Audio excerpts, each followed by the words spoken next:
All right, well, first of all, I'm sure you're really sick of hearing about adorable potteroos, and you're all probably thinking, I wish someone would talk about something more charismatic, like plants.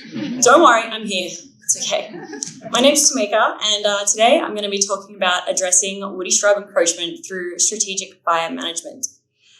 So prior to this surge in woody shrubs that actually coincides with European colonisation, traditional owners actively managed the land using techniques like fire, and this helped promote graminoid-rich systems, and this had a whole lot of ecological, cultural and fuel management benefits to the system. And so I just want to start by proudly acknowledging the Gadigal people as the traditional owners and custodians of the land on which I live, work and get to do all of this awesome research.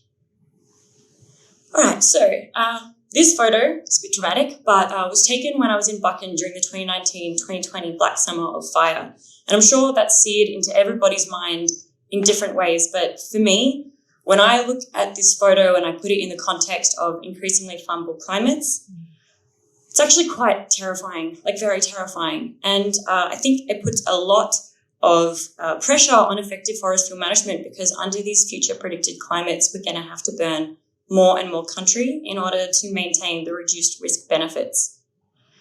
And what's more, despite our best efforts, natural systems are transitioning across the state and are becoming more conducive to high intensity fire. And this is thanks to a little thing called Woody-Shrub Encroachment. Now, what Woody-Shrub Encroachment is when a graminoid-rich system transitions towards a shrub-dominated system. And what this does is it drives up that elevated fuel biomass, and it makes the whole system more conducive to high-intensity fires and bushfires. And so I think when you think about this in terms of increasingly flammable climates and increasingly flammable systems, it becomes quite evident that we need to do something about this. We need to find a way to stop shrub encroachment and try and bring back graminoid-rich systems. So with that in mind, I have only very recently started my PhD, so I actually don't have any data or results to talk to you about. So I thought instead I would do things a little differently, and I would just give you a little bit of a summary about what I've learned, because it's awesome stuff about plants, specifically about the mechanisms by which disturbance regimes such as fire can be used to promote or suppress certain species, specifically woody shrub species. And I'm going to use Melaleuca scorosa as a bit of a focus species here, because that's a shrub that's, as Jack said, encroached a lot in the wet heathland of the Carlisle. So let's start with some basic physiology and phenology lessons. Yay!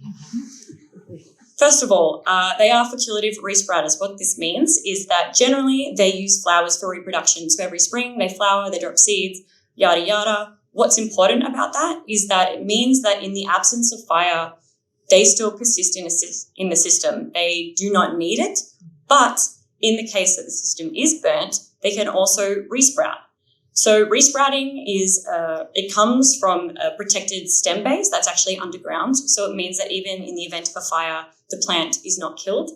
And even though it can be quite energy and resource expensive, it allows the plant to respond really quickly and really effectively in that post-fire landscape. And finally, I just want to talk very briefly about the growth rate as well. So a lot of these resprouting shrubs can reach maturity. So that's from seedling up until a flowering adult within the space of 2 years. And also they can recover from the disturbance event, which depletes their energy resources within this time frame as well. So now, I skipped ahead. Anyway, so they also have a dormant and growing season. And what this means is that in their dormant season, all of their energy stores go below ground. So this usually occurs during late summer, early autumn to the end of autumn. And they also have a growing season. And as the name suggests, that means that they grow during this time. They photosynthesize, they produce flowers, all that kind of stuff. All of those energy stores are now above ground to make those things happen. And this occurs during mid to late winter and then all through spring. All right, so now let's put this in the context of current burning regimes. So when I say modern burn regimes, what I'm talking about is burning regimes that largely consist of early autumn burns, which means they're usually of a relatively higher intensity compared to winter burns, and they also have a relatively long fire interval. What does this mean for woody shrubs? Well, burning them in autumn. So that means they're in their dormant season. So all of their energy stores are now below ground, which is perfect because it means no matter how high the intensity of the fire, it doesn't really impact this species, because by the time it gets to the following growing season, they have their root system all underground. They've got their protected stem base. They're just going to resprout, and they're going to do it quickly, as I said earlier. And now finally, the reason I said a relatively long fire interval is because if you put it in the context of this species' growth rate, which was 2 years until they reach maturity, and if our burn regimes usually consist of 8+ years, this means the species has a lot of time to reach maturity, flower, further cement its position in this system before the next disturbance, where it again surges in dominance, takes over again, just kind of keeps, promoting itself. And so in this way, modern burn regimes are pretty much the perfect disturbance regime for resprouting woody shrubs. So what can we do about this, and how can we change current burning regimes to be less advantageous to these resprouting shrubs? Thank you for asking me, because I have some ideas. So first of all, we can try changing the seasonality of our burns. So instead of burning them in autumn when they're in dormancy, we could try burning them in mid to late winter. And this means they've just started to go into their growing season. So that means they just moved all those energy stores above ground, and it means they're really susceptible to fire. Finally. So I think what's key here is that also you need to try and burn them before they start flowering, because we don't want them to drop seeds for that season. And this has actually been proven to increase mortality in woody shrub species when they're burnt in growing season, and it also delays post-fire recruitment because they're going to miss that growing season. But one fire on its own in one different season isn't going to hinder woody shrubs because they are rather tenacious. So if we want to try and transition a system, we need to try and create a window for other species like graminoids and sedges and rushes to kind of establish themselves. Now, when you expose species like resprouting woody shrubs to multiple disturbances without giving them adequate time to recover, so that's around that 2-year window, it can actually cause something called resprouting fatigue. Now, resprouting fatigue is essentially just when their energy stores get depleted and depleted and depleted, and it means that they can't resprout anymore, which causes mortality. So again, you're increasing the mortality, and at this point, you've also likely wiped out a lot of the adults in the system. So they are also not flowering, which means their seed bank is depleting.